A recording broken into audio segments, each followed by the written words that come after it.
All right, so I didn't film the second time I adjusted Ashley, but half of her stuff stayed where we put it. So we only had one side of the lower neck, and we had one occiput, we had one hamstring, and then that was it.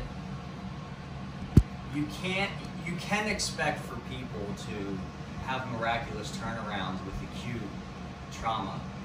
So like, for example, somebody could come to my practice with sciatica or back pain that they just got, and it's very common to adjust them and have the pain go away immediately, and then, you know, they sing your praises and that's it. Sugar. Ashley's chronic. So off camera I said, how do you feel? And she goes, my neck still hurts, my back still hurts, all this hurts. So they live in Missouri. So what I would do in this case with a lot of people that come in chronic pain or that had pain for a long time is I have them come in as 5 times as close together as possible. So maybe 2-3 times a week for 5 visits. 1, 2, 3, 4, 5. That allows me to clear all the crap out of their body. And in 90% of cases, 5 visits brings people to a stable platform to where they can now create a healing process. It's one thing to have people in chronic pain, so essentially you threw them the life raft, you're pulling them out of the cold water, you got them on land, you're doing CPR. Now you have them breathing. That's the 5 visits. So it's unfortunate that when they go back to Missouri, they're not going to have anybody to go to. You're going to have to look for somebody, but it's like, well, who am I going to look for? So now we have to rely on like things like functional patterning and brain exercises and nutrition to assist in the healing process. Maybe massage, acupuncture, or whatever. Or maybe just half of a good adjustment. Just no bad adjustments. What else was I going to say? So let's see where she's at today. Let's go face down. I am going to Michigan to get adjusted. In 2 months. I booked my ticket. I'm staying at my chiropractor's house, and I'm going to get at least 2 adjustments. But he's going to clear out all my crap. Okay, ready? Bend here, push, cool, push.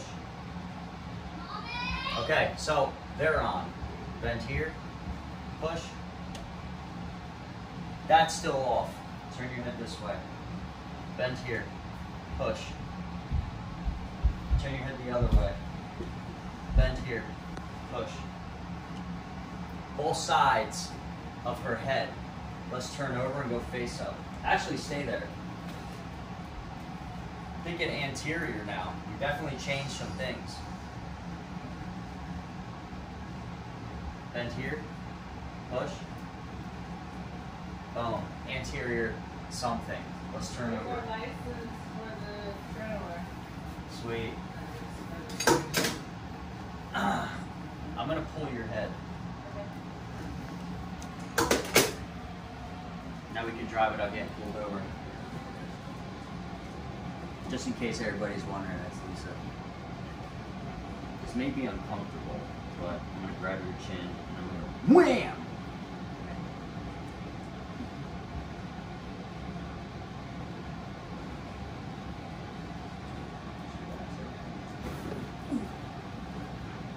Ah, any cracks?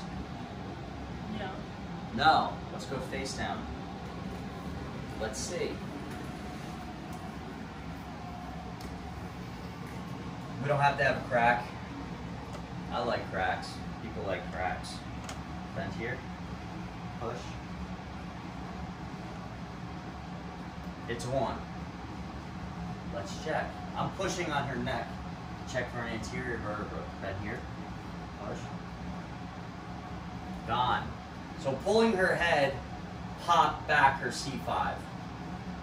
So we went from a bilateral occiput to 1 occiput to now C5 being anterior. Is your neck screwed up on x-ray? Yeah. her neck screwed up on x-ray. We just actually tried to look at her lumbar spine, which we did, which isn't that bad. She had cervical x-rays, can't find them, so we didn't get to look at that. But supposedly, the last chiro that did an x-ray, your C2 was forward on her neck, like an anterior listhesis or something. All right, let's turn over.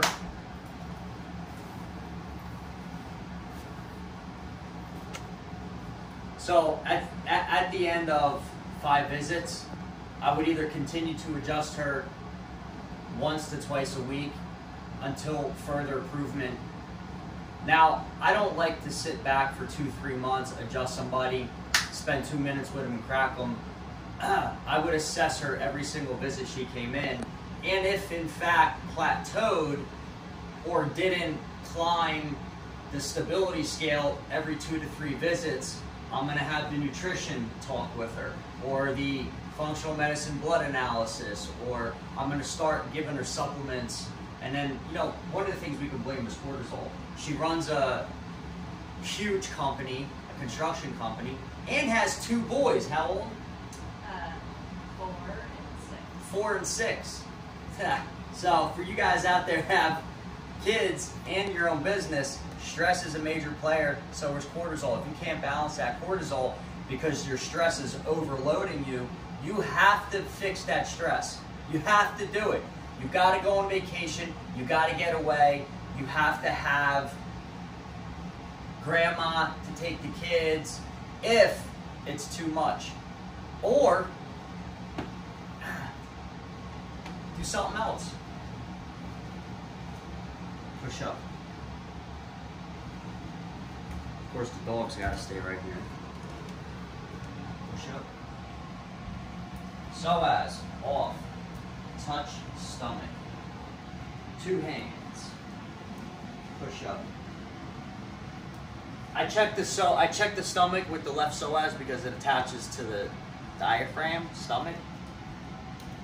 But that's not there. So let's turn your head left. Push up. Turn your head right. Push up. Right side. Touch right there.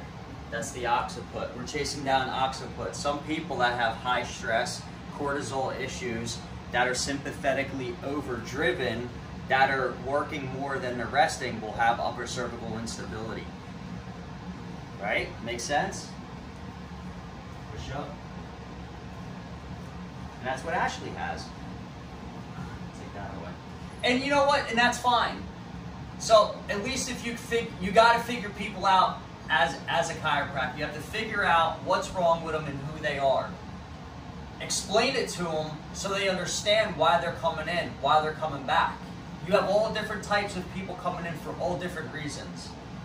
Nobody comes in because I'm good looking. I can promise you that. That was this side, right?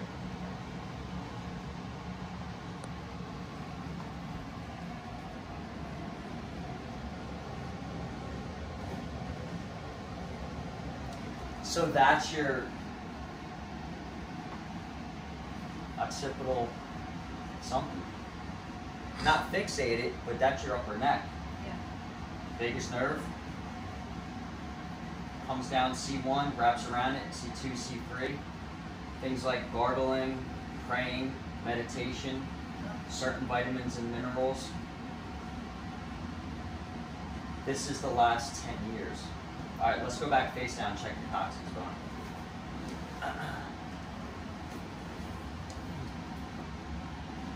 It's weird, like, I handle stress different than Lisa. You handle stress different than her. I think our wives take the brunt of everything.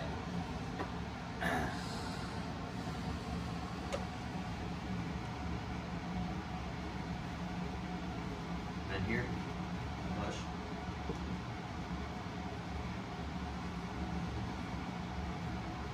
And here, push. This side up. I actually felt that move a little bit.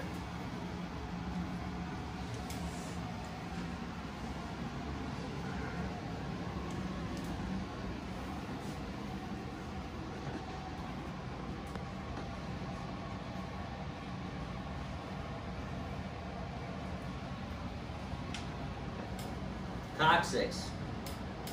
There it was. Did you feel it move? Yeah, I did. Before I even cracked it. Yeah.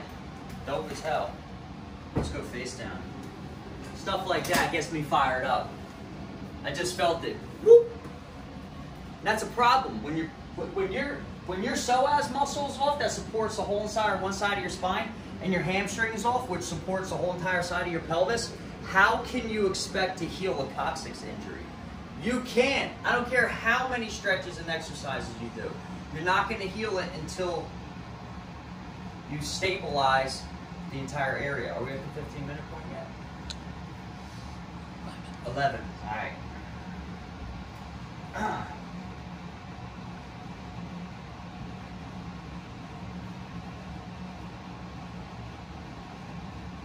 Right here.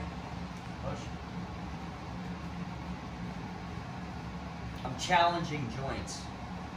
Right here. Push. L5. This side up.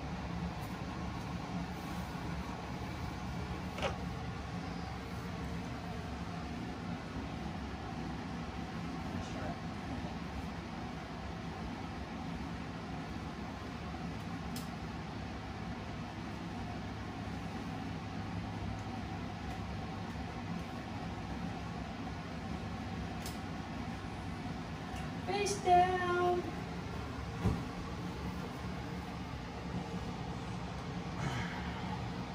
Is that where it's sore? Yeah. How about this side? Not so much. That's the coccyx injury? Yeah. Are you going to scream if I push harder? Yeah. That's the bottom right side of the coccyx. The gluteal ligamentous fascial region. Sacral plexus. All your nerves come out of here that innervate your leg. It hurts. But you got to get in here and grind this stuff out.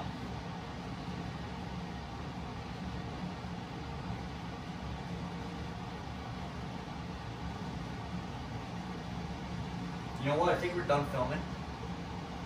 All right. Cool beans. I'm going to post this. Check it out.